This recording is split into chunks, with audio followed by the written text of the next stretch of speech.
Hello, this is James Davey, the exam coach, checking in with episode 231 of the Exam Coach podcast. This week, I've got Ollie Layton on the show. Ollie is currently a practicing lawyer in London and graduated with a first-class degree in classics from Pembroke College, Cambridge. He's a good lad, and he's got plenty of good stuff to share with you about school, smartphone management, and career planning in this podcast. Let's get into it.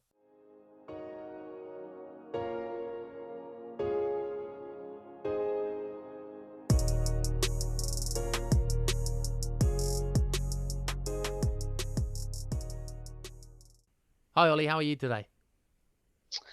Yeah, very well, thanks, James. How are you? Yeah, I'm good. It's great to have you back on, and I know we've been having a chat just before. Obviously, we got on with the podcast and been catching Yeah. up, reminiscing. It's been a long time actually since I had you on the show last, but Yeah, it's how long has it been? Three well, years or something? yeah, 3 years. Maybe. 3 years, 200. That's two. Well, if you want to break that down, it's about 200 episodes of the podcast, and I kind of got round to Wow. it. I was just thinking, I hadn't done these kind of interviews, and it'd be awesome to do another round off the ones we did at the beginning, right at the very beginning, when I was just kind of stumbling through podcast after podcast, trying to figure out how to do a half decent interview and how to use a microphone properly. I'm still really working it out, but I think I've come on a little bit over the 200, so that's positive stuff. Good stuff. Yeah, sounds good.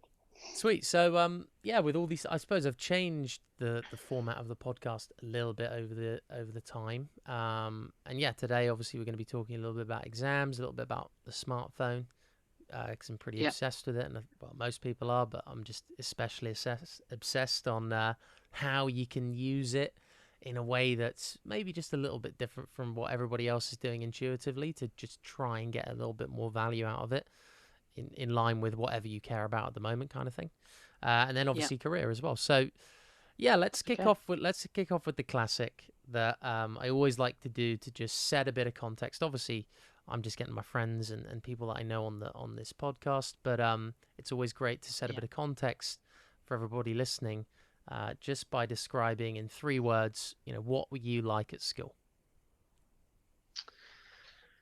Yeah, I actually had a bit of a think about that. I think the first one I would actually say is shy. Um, as a teenager, I think it's really, really hard. You've got all of these pressures. You're thrown together with a load of people.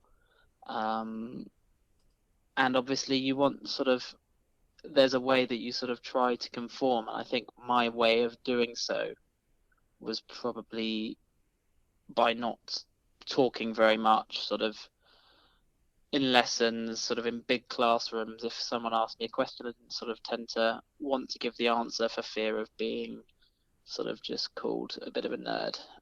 That is the So I, absolute classic, isn't it? I just to jump in on that, I have, whenever I do a talk in a school, I do the yeah, I do the whole thing where, well, there's two things. There's one where you know the answer. The teachers said ask that kind of Socratic learning teaching method where they ask questions a lot, and there's just stone yeah, cold silence in the class. You know what the answer is, but your hand is just like cement, and you just don't want to put it up.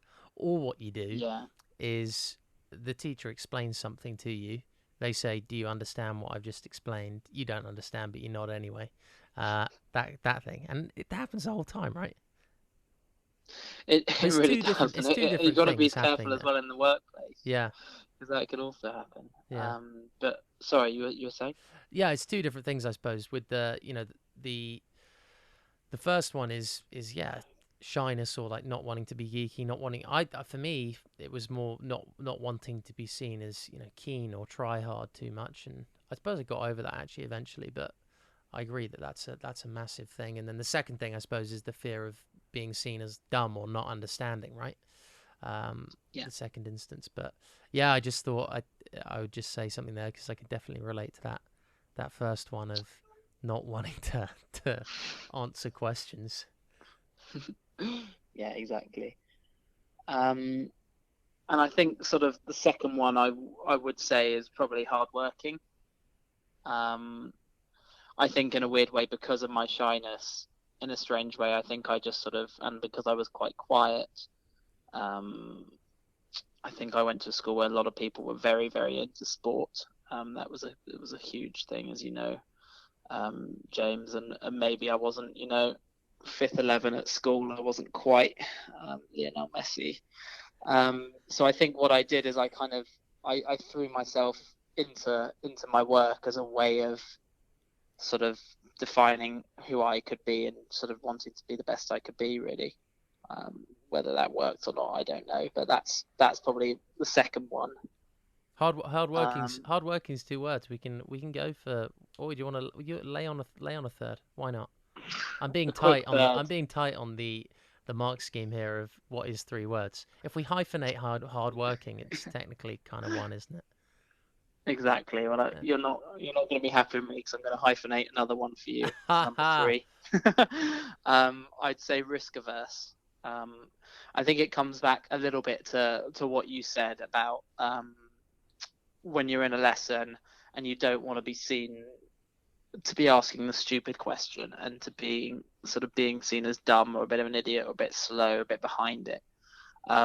But I think what I've learned since then is actually the most successful people are the people that will take a step back, and if they don't understand something, they will ask and they will take risks and they will be really curious about what they're doing.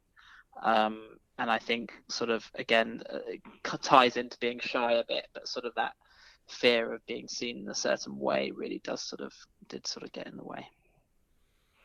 Yeah, it's. I think the whole thing about asking questions in school is a really interesting one because yeah, as I said, I totally relate to you, and I wasn't that forthcoming with asking questions. But I always had this thing of Yeah, I'd be listening to what the teacher was saying, and I'd constantly be going through it in my head, kind of saying, and this is when I was paying attention because a lot of times I just wasn't, and I did make myself focus eventually as I matured through school. But you'd be mulling it over in your head, and you'd be kind of saying to yourself, okay, do I understand that? Do I get it? And you'd be kind of testing yourself in your head, or at least that's what I was doing, really trying to check my understanding. And a lot of the time, actually, it would be okay because I was like, okay, actually, I do follow, I do get it. And I think there's a fine line between, asking questions where you just haven't even bothered to try and think about it for yourself. So that can be quite yeah, lazy. In fact, like that's almost just spoon feed me. And I don't think teachers in general, in my experience, don't react very positively to that because it just shows that you really haven't done any thought or any you haven't taken any kind of initiative yourself. You just kind of sat there and be like, no, don't get it. Um, and that's it's not exactly that's not a very helpful attitude to take. And I think if you are a student listening to this, always try and think, okay, have you actually thought about it and mulled it over a bit and said, okay, and just almost gone through it and said it to yourself inside your head, to just, and then, yeah, if you yeah, still don't get it, great, pull the trigger, ask the question. But I always think that's this kind of process that you got to take, right? yeah. Absolutely. You've just got to say to yourself, can I answer this question without the teacher's help? And if you can, you've sorted it for yourself. If not, is then it's the time to ask. Yeah. It's important to do that with everything in life, I think, as well. Like when you get into a job, always, the best people I've worked with are the people who get problems, and the first thing they think about is, okay, can I actually just solve this myself?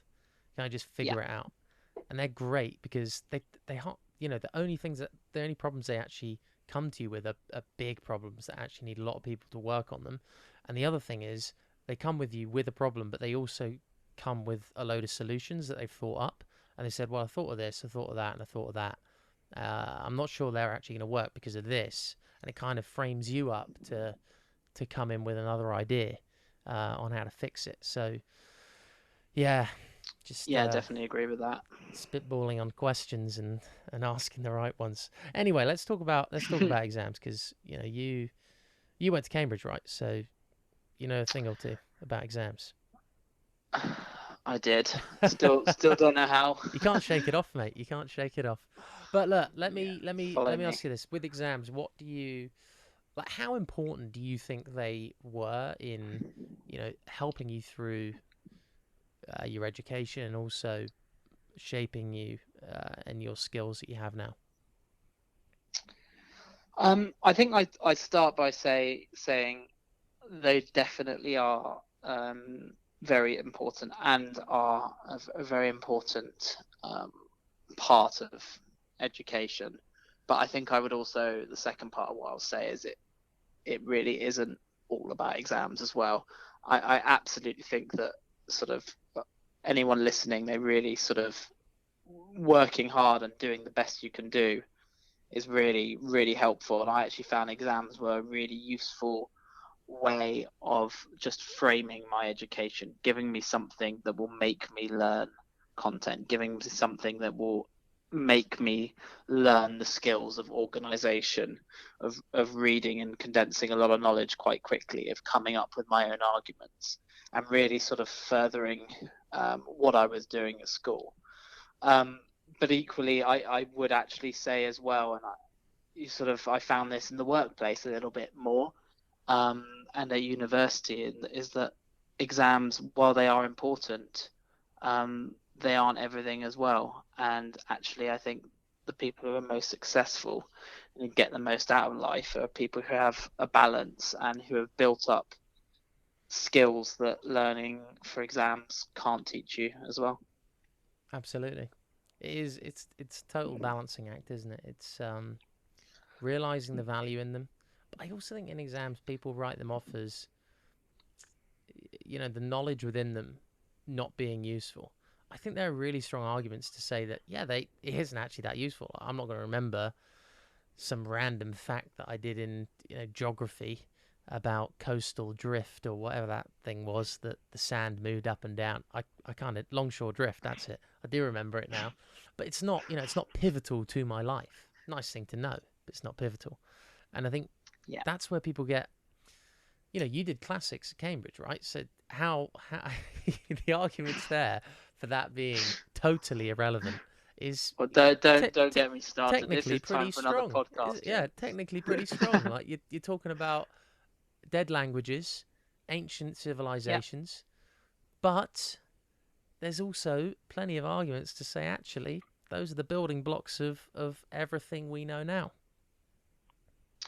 yeah, exactly. And I think there's also a lot to be said for.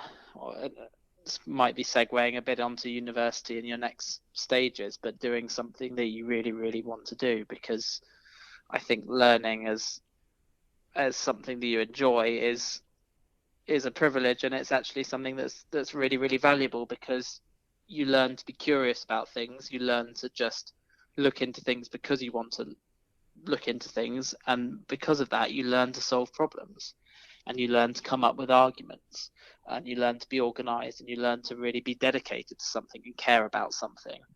And those are all skills, which are vital as sort of life goes on. Mm. And you can do that with to think of some of the things that are a bit more further afield. You can do that with being a fashion designer, being a DJ, being a rapper, being a footballer, whatever. All the things that kind of people say, the classic statements of I don't want to I don't want to focus on school because I'm going to do my football, I'm going to do my my other stuff. Great, but I think the trick is if you can figure out what you can extract from the exam process, the skills, the discipline, and Yeah, things like that, and then apply them to something you really, really care about. yeah. That's huge. And get away with a Well, decent set of results. You don't have to be Einstein. Just get a decent set of grades that's going to get you through the next hoop to get you to that opportunity that you might want to take advantage of down the line. absolutely. And I was actually reading something on the BBC. I don't know. You've seen that Stormzy did his big set at Glasgow, Glastonbury yeah, this yeah. weekend. There's a long article on BBC, and it just goes into his education. He worked his ass off and got 6 A stars, 3 A's, and a couple of B's at GCSE, and was the first person. The first thing he said in this article was that was absolutely pivotal for me. Sort of having this education really driving myself and learning what it was to organize myself and my thoughts and what I wanted to do was absolutely key. So he's a rapper, he's a producer of content. What he does is completely different to sort of learning maths or whatever, longshore drift, oxbow lakes. Uh-huh. But he's really smashing it and using those skills. Yeah, and you look at what he's actually doing, not to get Shakespearean with it, but it is essentially, it's poetry, but he's just wrapping it in a different, he's putting it in a different format. It's all got the rhyming couplets at the end. Again, not to get too, uh, you know, too geeky with the whole English stuff, but it's true. He's making stuff Yeah, rhyme. He's putting it in a way that you listen to it and you're like, that is cool. That sounds quality, and I want to listen to more of that. And the story he's telling through it, it's the whole artwork there. Um, and that's a real skill. That's yeah, academic skill there applied, and obviously he's got the story and the background and the way he tells it, which is really captivating as well. But he's yeah, that performance that he did was pretty incredible actually, and the cultural message behind it and how it was really carefully thought out. It was pretty cool, I have to say, and yeah, I sat down and watched all of it, so. He had me as a viewer. Unfortunately, I wasn't there. Although I have to say, watching that on TV, you can see it all. You can, I've been at a festival before where you can see a kind of speck on stage, and then a huge screen with a yeah. few things on it. So, yeah, I probably preferred being in the armchair there. Cool. Cup of tea. Yeah, a little cup of Yeah. tea, all that. Right, but next one, what do you think? If there was one thing that you regret not doing at school, what would that thing be? It can be anything. It doesn't have to be related to like academics. It can just be anything in general. I think trying different stuff. Again, like I think I was okay at sport, football, as I've said, and quite good at academic stuff. But I don't think that I got involved in all the other things that sort of we're both very lucky to go to an amazing school that offered a lot of opportunities and facilities. And I just don't think because I think I worried about getting my work done and having my free time, I don't think I threw myself into as much as I could. I remember, for example, you being editor of the sports newspaper. Um, Yeah, yeah, was that right? yeah. All I did those that. Yeah, I years did that ago. for a year. Yeah, blimey, it was a long Yeah, time and ago. that was just a classic example of sort of you going in, doing something that interested you, and learning a load of skills in addition to your studies, and sort of how to manage time, how to edit, how to create content, which actually have probably served you quite useful doing what you're doing now in a weird way. Definitely So has. Even though I hadn't really connected the dots as clearly as that, but definitely it is. It's a newspaper. It's content, isn't it? It's what I'm doing the whole time, pretty much, with the exam coach. So yeah. yeah, exactly. So I think maybe just doing a few more of those things and not being afraid to sort of really throw myself into everything is what I regret. Uh, that's all. I think everybody does to an extent. Think they could have done more. You regret all the things you don't do, right?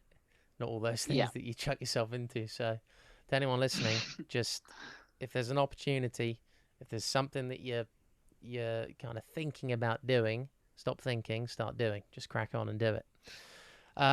Smartphones, huge topic for me anyway. I think I'm probably a bit crazy on this, and everybody's like, "Why do you care about it so much?" But is there any, just the way you use your phone? Everybody has their own little way that, what's important to them, what they use. I think the apps in general are probably quite similar, but I'm talking about the different things. Is there anything or any mindsets that you apply to your phone to try and make it be as useful as possible and not be something that is kind of uh, your taskmaster and getting you to do things the whole time? So are you talking about distraction Yeah, versus well, a little efficiency? bit of. I suppose it's a broad question that, if you have something you need to do, it could be work related, it could be Yeah. in relation to anything that you want to achieve or get done for the day. How do you make sure that you're using your phone in a way that is effective, because I know I go on my phone. I'll go and say, okay, I've gone to my phone because I need to send Ollie a WhatsApp, Yeah. and I'll open it. I'll do something. It's not that, and then I'll completely forget the original purpose of me actually going and opening my phone, and I'll lock it again, and I'll completely forget what I was meant to be doing. And I said, well, what was I meant to go? I was like, oh, I actually need to go and do that, and I still haven't done it. So I open my phone again, and the cycle repeats. So how do you have that, or do you have anything where you do get distracted and you do start using it for all these random purposes that are great and have lots of bells and whistles, but aren't necessarily helping you get stuff done? Yeah, I mean, when you said that, I actually think I did that once or twice today. Exactly the same thing, and it's really really difficult. I think it's phones are there to they're designed by these sort of everyone to sort of command your attention, and they do it really really well. Um, I think what I have done in the past, at different times, I'm sort of quite aware. I know that smartphones are first and foremost an incredible means of communication, um, and that can be a really positive thing. Um, so I am aware of that, but I think sometimes, to be honest, my personal mindset does on the side of it's a distracting thing. It's difficult to control. Um, so I'm going to try and limit it as much as I can. And that I sort of I go through trends of deleting apps. So sometimes I won't delete. I'll delete Facebook and Instagram from my phone, um, and that can actually be really useful. A friend of mine just has deleted them the whole time basically, and so what that means is whenever he needs to message someone on Facebook or Instagram, go to an event, he just has to get his laptop out and do it. And often he won't have that, so suddenly all those tasks which are probably not urgent actually end up sort of being done in the evening by him, which I actually think is a really really useful thing. I haven't quite got there yet, but I do look to sort of limit it, turning it off when I'm working. Um, Sometimes when it's really critical, just giving it to. I have a couple of colleagues who I get on well with at work, and sometimes if I really need to get something done, I will actually just say, Claire or whoever it is, can you just look after this for Babysit an my phone. hour? Yeah, Yeah.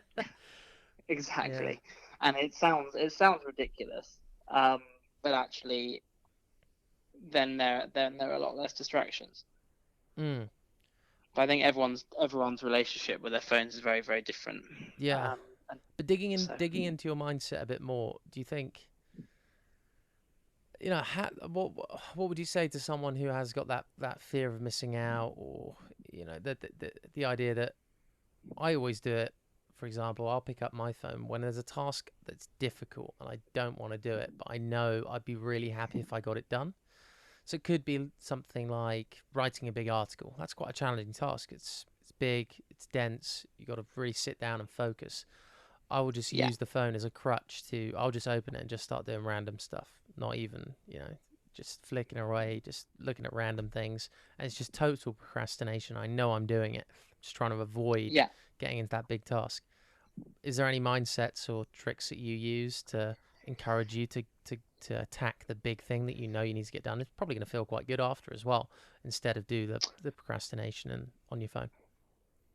Yeah, there's definitely that. Um, what was I? Can you just rephrase the question again? I literally have Yeah. just lost the train of thought. Maybe I've So been looking at my phone a bit much. it was basically, yeah, Um, you've been tapping away on that phone way too much, and it's been messing with all those thoughts going around. But basically, the whole question was based on uh, you're on your phone. You've got a big task, or sorry, you've got a big task ahead of you. You realize it's a biggie. You use your yeah, phone as a crutch to basically procrastinate on. But how do you, what mindset do you have, or how have you built that mindset of not having any fear of missing out, not seeing the phone as just this easy thing you Okay. can bail out on, because it's so easy, and it just, I know it's only 2 minutes, three, four, five here and there, but it really does add up, and it just kills your momentum. It kills any kind of um, well, momentum, as I said, that you Yeah. can that you can sustain or pick up, and you're constantly just trying to get this ball rolling, and it can become really difficult to get anything done. Um. So I think to deal with the fear of missing out, I often will sort of tell myself in a really weird way that, if anything is really urgent, if anyone needs me, they will find a way of getting to me. I have a work phone. They know, if worst comes to worst, they know exactly where I am in the building. They can contact my employer. I I guess I may not have fear of missing out as such, but it's just this idea that those messages will wait, and I'm just reminding myself that we've come to live in a world where instant communication is everything, and suddenly if you don't respond to a WhatsApp or an Instagram in 3 hours or 2 hours, probably less than that, people are wondering where you are. But actually, it wasn't always like that, and actually some of the most effective people, and when we have training in our jobs about how to be effective in the workday, a lot of people will say, yeah, you don't need to respond to that email for an hour. If you wait a longer period of time, if you wait 2 hours, 3 hours, 4 hours to respond, actually what people end up doing is expecting you to respond in 4 hours or 5 hours rather than in 10 minutes, 15 minutes, 20 minutes. So suddenly, by setting a lower boundary, lower barrier, they're lowering their expectations. You're actually giving yourself a lot of slack and a lot more time for yourself. And that, in turn, for me anyway, sometimes reduces the sense of panic or sort of, oh, I need to get back to someone about something that really isn't important. So I think it's just having that overriding sense of sort of doubling down on what's important. What do I need to get out of this next hour? And what can wait? And just reminding yourself of that.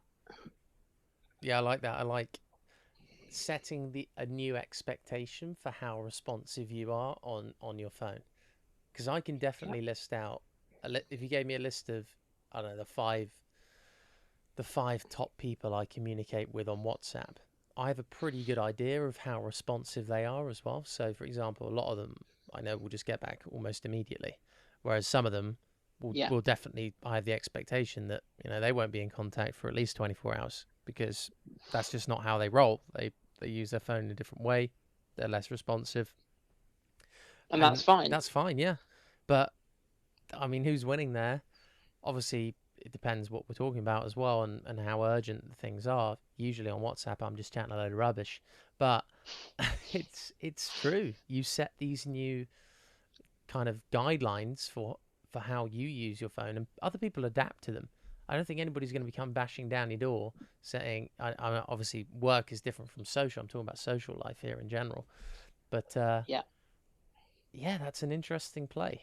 Just to totally change the way your kind of response times, I suppose, isn't it? Yeah, absolutely. And people who I sort of would have a at the start by doing it, I would think, oh, people are really not going to be happy and whatever. But the fact that people are telling me at work to do this, Hmm. not even socially, where the stakes are a lot higher, show you that actually that expectation and the worry is actually coming from yourself rather than from other people. People will probably send you a message and will actually think, oh yeah, this isn't important.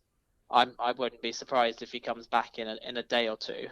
But in your brain, in my brain, it's very easy to say, oh, so and so sent me a message. I need to get back to that. So just sort of realigning and reminding yourself of that it's not too important is sort of a useful tool. Yeah, that's definitely true. Um, Next thing with career in general, like just talking through that, and where you are with it, and what your experience of it so far, and any advice you have for people who are looking to go into a similar industry or have some kind of similar experience to what you have. Could you speak a little bit about, what you've done and any lessons you've learned, and also just any advice you have for people looking to get into stuff similar to what you've done? Sure. So I am a trainee solicitor. So that's basically one type of lawyer. Um, and so I work in a company of about 1,000 people in London. Um, and I actually think law firms can be quite similar as well to sort of accountancy firms, consultancy firms. They sort of have a similar mindset. Um, so I have sort of I've been working there for 2 years, um, and have reached the end of my training program, and it's been a real whirlwind, and it's been incredibly challenging and demanding, but also very, very rewarding at the same time. And I think I've come out of it having learnt a huge, huge deal. In terms of what you can do, people who are looking to get into those professions, I think the most important first thing to do is to actually spend time in those professions. Do whatever you can. A lot of these places will offer open days that you can write to and apply. Get yourself a list of the companies that are in the area you're interested in. Have a look at their websites. Are they asking you to come meet them? If so, yes. And try and spend as much time as possible in the places where you think you want to work, making sure and trying to ask as many difficult, sort of with being sort of very reasonable and polite and everything, of course, but trying to really drill down into what it is that the person you're aspiring to be does, into what their day looks like, into what their concerns are, into what is difficult for them, and what they find rewarding. And I think that the thing that I've really learned is that it's very, very important to have sort of a very deep set, for me anyway, a deep set understanding and appreciation of what I was getting myself in for and the type of job that it is. Um, because I think for me, the other thing I've learned is it's very, very important to do something that you really enjoy. Um, so actually, I've decided after a couple of years, I've been at an amazing company, doing amazing work with amazing people.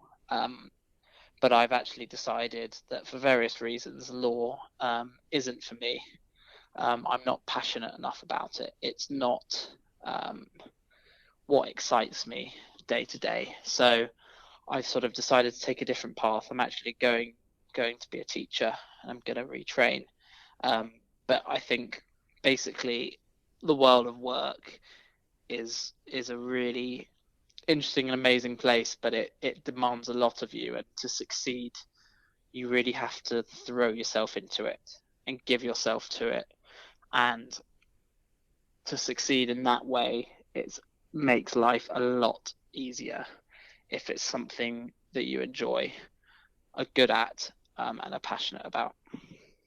For sure.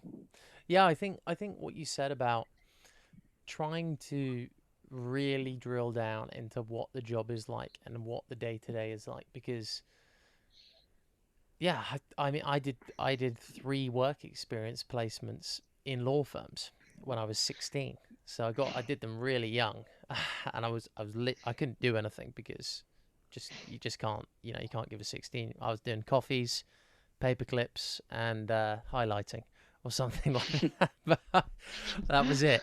And then lunches with everybody there, basically, just getting a coffee. And actually, here we go. Here's a couple of things. So I think before we move on to the what I was going to talk about, which was getting that insight and trying to work out a model of, okay, if I'm having work experience here, this is what I'm seeing, this is what's going on, these are all the people here, but how do I Yeah, really figure out what it would be like to get up every single day of the year, bar weekends obviously, sometimes weekends depending on what kind of job you're working in, and work here and really put a shift in? yeah, and be part of this squad and this team, what would that be like? You need to really try and get an impression of that somehow. And if you have any advice on that, on how you can do it, I'm just thinking out loud here. Like, is there a model, or is there something that you could recommend, or like a series of questions, or an exercise where you try and be self-aware about, okay, what would it be like to, are you sitting there all day and imagining yourself working on the computer of the person next to you and really kind of being them, or just asking to shadow them the whole time and seeing what their day's actually like?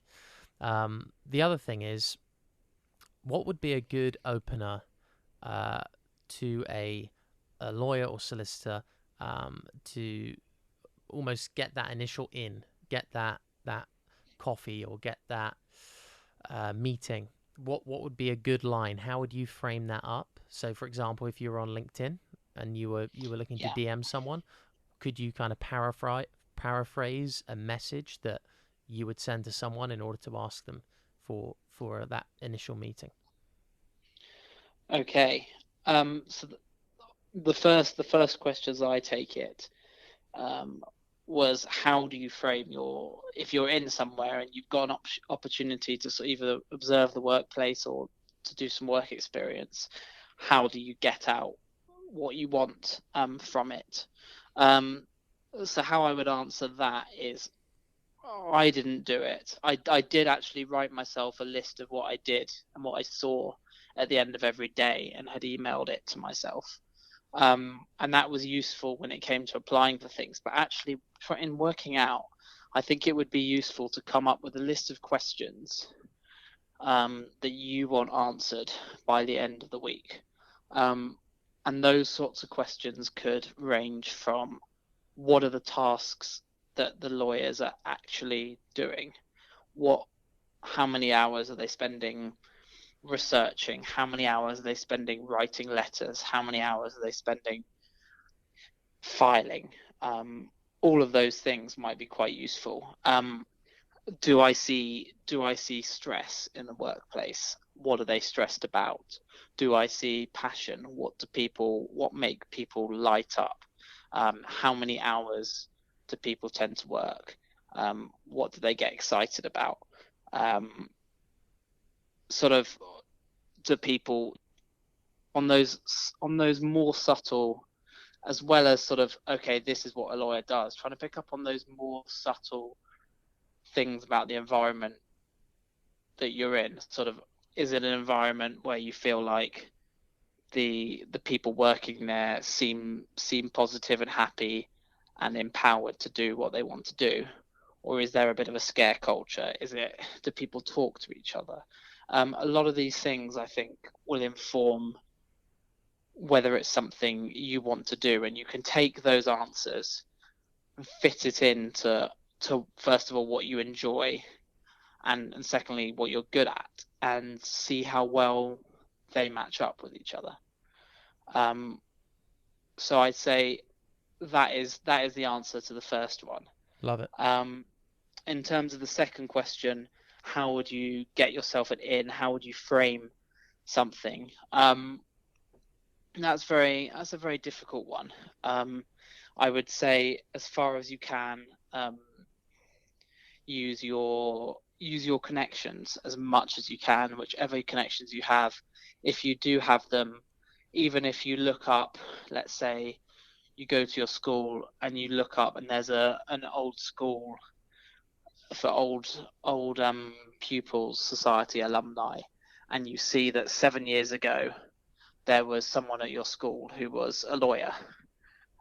Even just, you know plucking up the courage, writing them an email, um, sort of attaching a CV and saying, I'm really, really interested in what you're doing. I think that I'd like to be a lawyer because I really like doing this and that. And I think that law is going to be like this. But to be honest, I'm 16. I'm not sure, but I would really love the opportunity just to spend a day or two seeing what it is you do. Um, and that way you show, first of all, that you're humble, but second of all, that you're keen and you're interested. And the fact that you sent the email yourself to someone you don't know tells that person a lot about you anyway, that you're courageous, that you're willing to talk to people, to put yourself out there. And you've already demonstrated in about 2 lines that you're a sort of person that might well fit in an organization.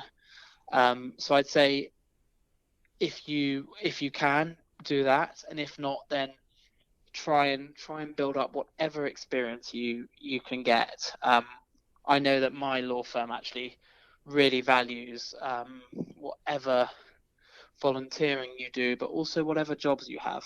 A lot of my contemporaries, some of them would work at McDonald's, some of them work at Asda, but actually those jobs really teach you a lot of skills. It teaches you how to deal with customers, and customers are just like clients. It teaches you how to get up in the morning and be on time. It teaches you how to organize and put things away, and suddenly gaining those skills enable you when you come to applying to the companies through their formal processes to say, look, this is what you're looking for, this is what I've learned, and this is why I will be good. And so by building some of those skills up yourself, you're giving yourself a much better chance of standing out. Mhm. Yeah, I agree. I totally agree. McDonald's, the speedy system. How to get a group of people who don't know each other to work like a well-oiled beast machine, churning out hamburgers and and chips and fries and chicken nuggets and all that good stuff. It is pretty amazing actually how that system just works. If you go into any McDonald's, you just know what you're gonna get, don't you? Um, Yeah, chicken nuggets for me. Happy meal. yeah, yeah. Happy Meals still. You all about that toys, the toy collecting. Yeah, I'm more of a 20 chicken nuggets, and if I can get that down me, poof, it's that's a good effort. And You're then winning. I don't know, actually maybe a drink. I'm not sure. Usually I'm just 20 chicken nuggets, so I don't usually go for a drink actually. Try and cut down on the cokes and things. But it's not the liquid thinking, All about the liquid thinking these days. Uh, dude, that was awesome, and I think you drilled down in some really good bits there. I loved your pieces on the smartphone. I just think there's so much work to be done in terms of how people are actually thinking about it. Not that there's a right and a wrong way. I just think if you really think about your thought process when you're on it and analyze it, you can just really dig down into what's actually kind of pushing you to do certain things and behave certain ways and think about yourself in certain ways. So, for example, the thing that you mentioned about the messaging and how you interpret that as, oh, I've got to respond, I'm under pressure, when the other person who sent you the message is probably pretty chilled about it, to be honest, aren't they? They just like send, and they're not sitting there the whole day looking at their phone, being like, when is this person going to reply to me? It's more just sent message. They can reply whenever they Exactly. like. Get it off their to-do list rather Yeah, than anything else. exactly. Ah, it's Yeah, all interpretation, absolutely. isn't it? Anyway, man, yeah, this has been a bit of a late night podcast sesh, but it's been great catching up. Is there anything else you'd like to mention? Is there anything that you thought, that you had on your list to mention if you were, speaking to the 16-year-old Ollie Layton? If there is, say it now. Um, Not much. I would just say it's been great to chat, and I'm what you're doing. Me and James, we the exam used to be called. We knew each other from school, and I think what you've done is absolutely amazing. And I've had a little listen to quite a few of your podcasts, and look at your website. All looks really spick and span, and I just recommend sort of getting that help, because it's an investment in you, and it's an investment in your life. And I reckon sort of getting involved and seeing what techniques you could do, and someone who can bring you that information that you want is only a winner. So yeah, good work and keep it up. I appreciate that, man. Thank you. And it's been great having you on again. I'm looking forward to looking at these in many years' time. And looking back, in fact, I was listening to a little bit of the first one the other day that we did, and even though it was, a real stab in the dark from both of us, really. Uh, there was actually some decent chat in there, and I hope, hopefully, in this one, there's been some relatively, decent chat, a bit higher level. I hope, but this is a Nice. long-term project. When we're 50, we'll be cracking these out, and I'm hoping that we'll probably be podcast experts by then. I hope. Um, but hey, time will tell. Anyway, man, it's been great Great. chatting, and yeah, thanks for coming on.